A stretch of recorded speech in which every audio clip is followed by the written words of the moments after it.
사랑하는 성도 여러분, 평안하셨습니까? 5월 16일 금요일입니다. 함께 찬송가 325장 찬양하심으로 오늘의 말씀 시작하겠습니다.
아멘.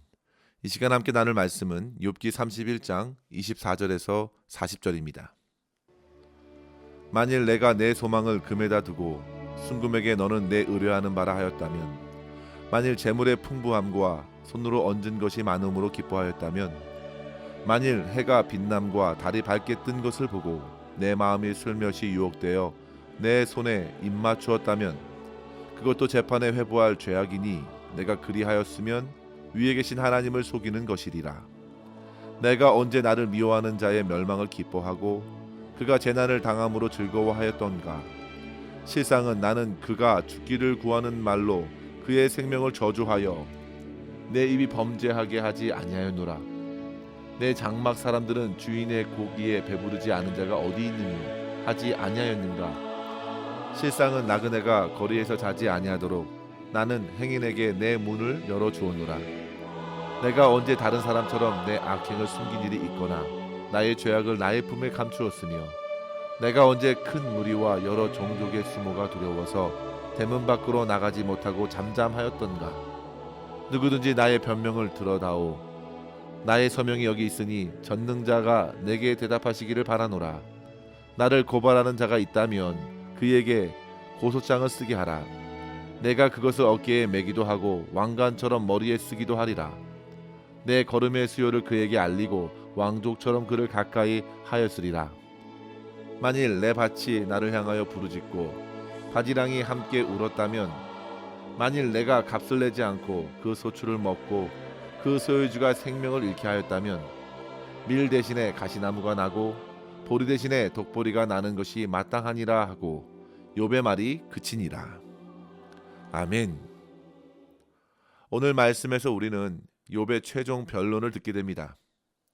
욥은 이제 더 이상 새 친구들과의 힘든 논쟁을 이어가기보다 최종 판결을 기다리는 자의 모습으로 고백하게 되었고, 그 고백이 29장에서부터 31장까지 이어진 것입니다.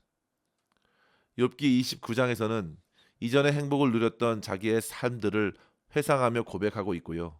30장에서는 지금 겪고 있는 고난의 현실이 얼마나 과거와는 다른지 말해줍니다. 그리고 31장에서 자신이 어떤 삶을 살아왔는지 구체적으로 고백하고 있습니다. 31장 1절 말씀에 한번 보시면, 내가 내 눈과 약속하였나니 어찌 처녀에게 주목하랴. 그 정도로 욥은 하나님께 받을 기업을 바라보고 결코 음행하지 않았습니다.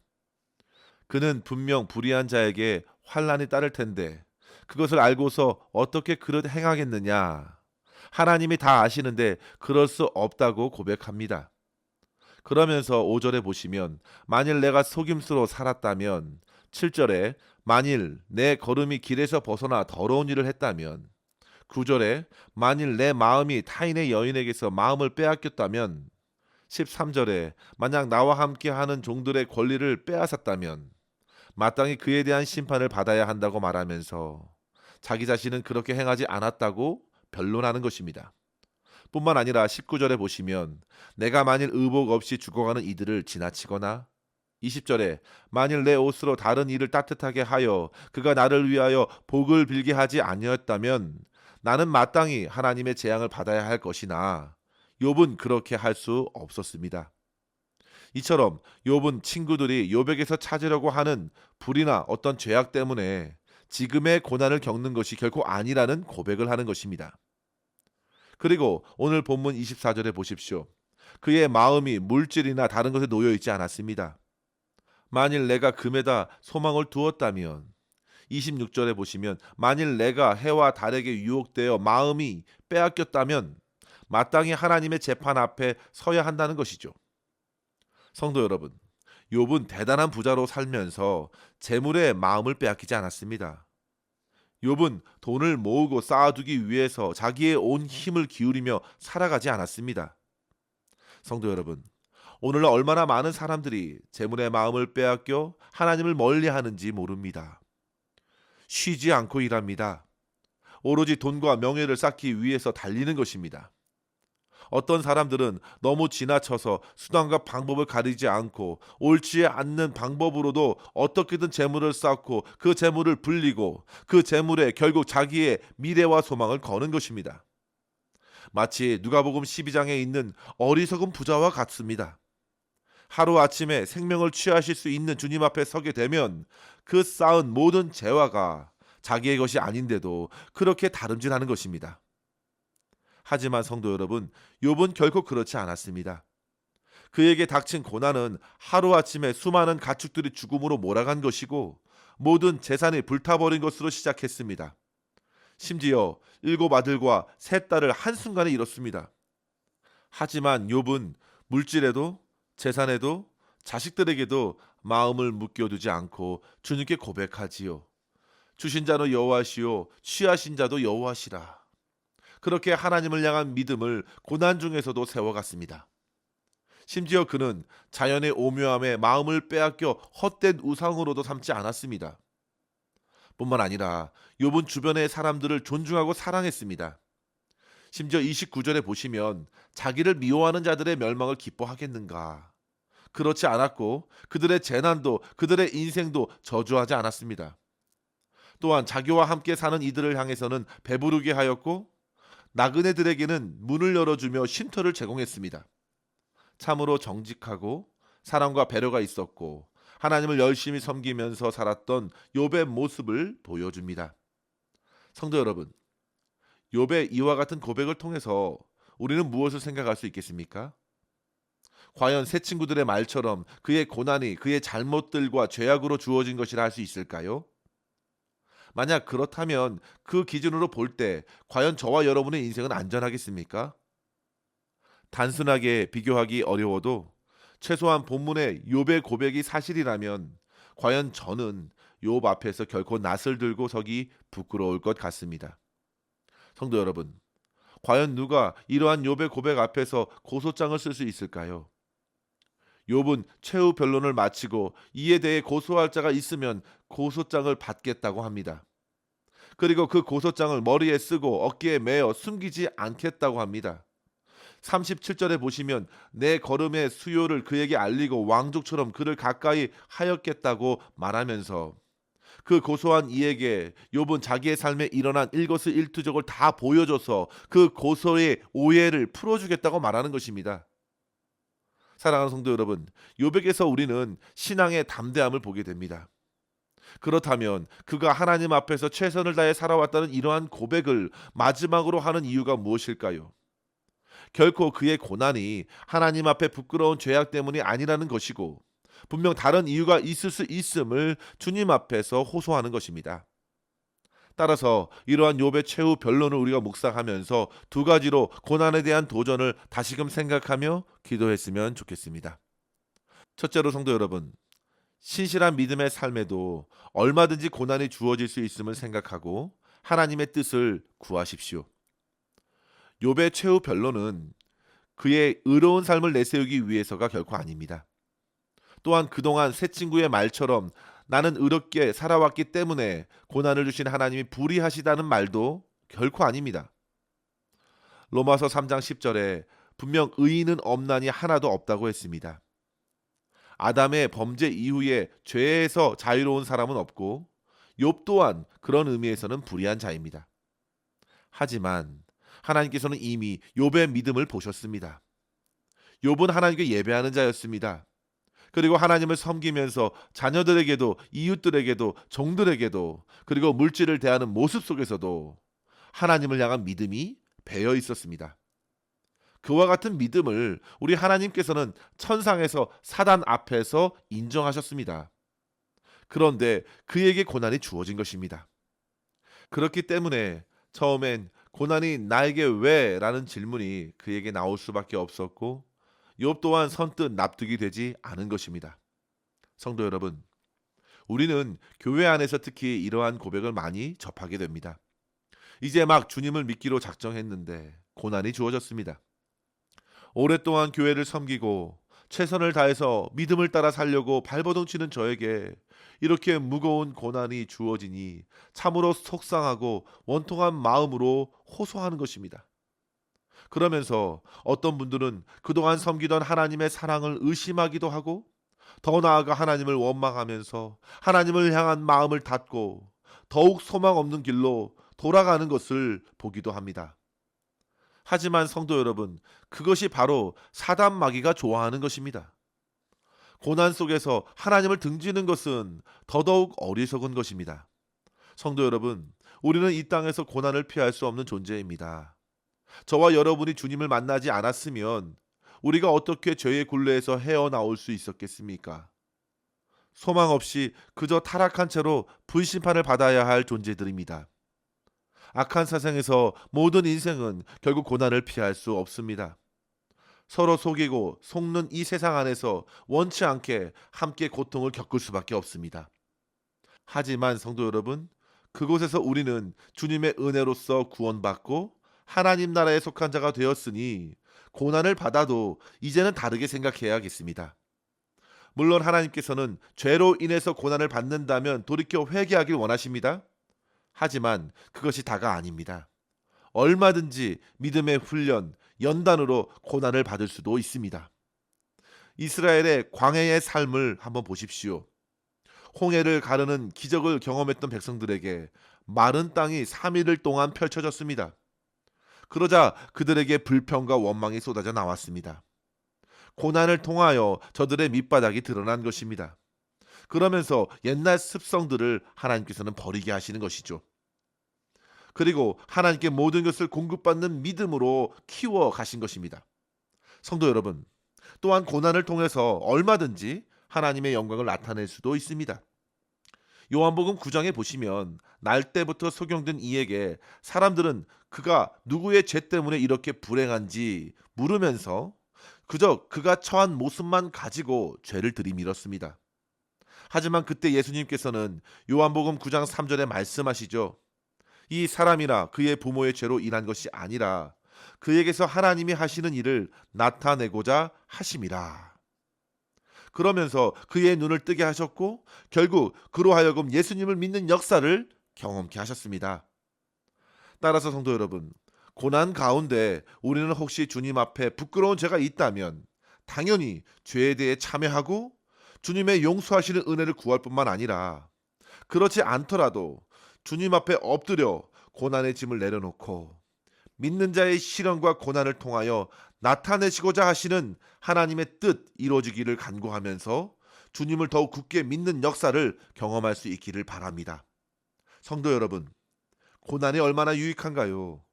회개할 마음을 얻기도 하고 주님의 뜻을 더욱 간구할 수 있기도 합니다. 우리 주님께서도 고난의 십자가의 길을 걸으시면서 말씀하셨습니다. 아버지여, 나의 원대로 마옵시고 아버지여 원대로 되기를 원하나이다. 끝까지 하나님의 뜻을 구하셨습니다. 십자가로 이루실 하나님의 구원의 뜻, 사망과 어둠의 권세를 깨트리는 승리와 영광의 뜻이 십자가 고난으로 말미암아 성취되었습니다. 따라서 저와 여러분의 고난에도 분명 하나님의 선한 뜻이 있음을 믿으시고 고난 중에서도 담대히 믿음으로 승리할 수 있기를 주의 이름으로 간절히 축원합니다. 둘째로 성도 여러분, 주변 사람들의 고난을 가지고 함부로 판단하지 마시고 하나님께 함께 기도하면서 고난당하는 자를 힘써 위로할 수 있어야 합니다. 욥은 분명히 새 친구들에 비하면 훨씬 충성스러운 하나님의 종이었습니다. 그는 철저하게 하나님께서 주신 것을 가지고 선용하면서 약한 자들, 함께하는 자들에게 베풀었으며 많은 물질과 다른 우상들에게도 마음을 결코 빼앗기지 않았습니다. 하지만 그는 깊은 고난 중에 있었습니다. 그는 고난 속에서 여러 가지 질문이 있었지만 그를 진심으로 위로하는 이가 없었습니다. 하지만 성도 여러분, 우리는 고난을 앞에 두고 고난 당하는 자들을 향하여 위로하고 격려하는 삶으로 살아낼 수 있어야겠습니다. 성도들에게는 판단자가 아니라 오직 위로자의 사명만이 주어졌음을 기억하십시오. 이유는 우리 주님께서 그렇게 환난 당한 자들을 위해서 위로하시는 분이시기 때문입니다. 이사야서 40장 1절에 보시면 너희의 하나님이 이르시되 너희는 위로하라, 내 백성을 위로하라 했습니다. 그 위로의 메시지는 바로 고통과 환난의 때가 끝났다는 복음의 메시지였습니다. 그렇게 우리 예수님께서도 이 땅에 위로자로 오셨습니다. 주님께서 각색 병자들을 치료하셨고 여러 슬픈 자를 위로하셨을 뿐만 아니라 죄인들을 자유케 하셨습니다. 사도 바울도 고린도후서 1장 4절에서 하나님을 찬송하며 고백하지요. 우리의 모든 환난 중에서 우리를 위로하사 우리로 하여금 하나님께 받은 위로로서 모든 환난 중에 있는 자들을 능히 위로하게 하시는 이시리로다. 성도 여러분, 우리가 믿음 안에서 고난을 받아낸다면 분명 그 고난은 먼저 주님의 위로를 받을 것이고 주의 성도들이 서로 위로함으로써 더욱 인내와 소망의 결실을 맺어 가게 될 것입니다. 따라서 우리는 고난 당하는 이에게 더 다가가 그리스도의 마음으로 위로하고 격려하며 함께 선하신 하나님의 뜻을 구하면서 하나님께 영광 올려드리는 성도로서 오늘을 살아낼 수 있기를 주의 이름으로 간절히 축원합니다. 기도하겠습니다. 하나님 아버지 감사합니다. 오늘도 주의 말씀으로 우리의 심령을 깨우쳐 주시고 우리에게 허락하신 믿음의 시련을 통하여 더더욱 주님께 부르짖게 하시니 감사합니다. 아버지 하나님, 갑작스러운 고난 앞에서 저희들 쉽게 낙심하지 않도록 주신 말씀을 늘 생각하게 하여 주시고 끝까지 기도로서 주의 선하신 뜻을 구하게 하여 주시옵소서. 혹시 회개할 일이 기억나거든 철저히 참여하게 하여 주시며, 도무지 이해할 수 없는 고난이라면 거룩하고 선하신 주님의 뜻을 구하며 주님의 마음을 품고 주변에 나와 같은 고난당하는 자들을 위로하며 격려하는 자로서 하나님께 영광 올려드리게 하여 주시옵소서. 예수님의 이름으로 간절히 기도하옵나이다. 아멘. 사랑하는 성도 여러분, 오늘도 주님과 함께 승리하시기를 바랍니다. 감사합니다.